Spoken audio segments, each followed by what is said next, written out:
今日同大家分享下將條圍裙上邊加條毛巾，咁就方便我哋咧愛嚟做抹手嘅作功用嘅。咁首先咧，我哋有兩條毛巾啦，嗰條毛巾咧要裁剪翻我哋圍裙嘅大細啦。咁或者啱嘅話咧，就可以直接咁樣咧係釘落去噶啦。咁咧我咧就因為要修剪嘅我條毛巾，所以咧我就有集骨機幫佢集一集條邊啦。集完之後咧，我就配合呢個四合扣。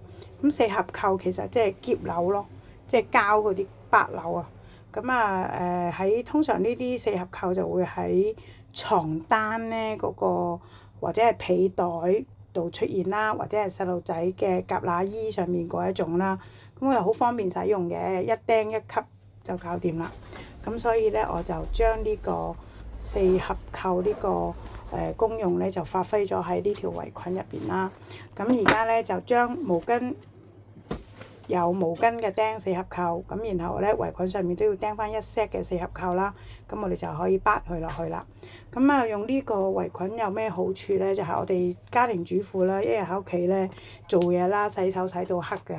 咁如果下下都要攞毛巾啊，或者係攞嗰個索水紙啊，更加啦嚇，咁就會好浪費啦，亦都好唔環保啦。咁所以做咗條毛巾黐落嗰條圍裙度之後咧，咁我哋每一次咧洗完手就可以直接抹。咁啊抹完之後咧，條毛巾可以拆出嚟洗嘅。咁我覺得非常之咁方便啦。咁同埋都係值得同大家分享嘅呢個小妙招。咁希望大家喜歡我今日嘅介紹啦。拜拜。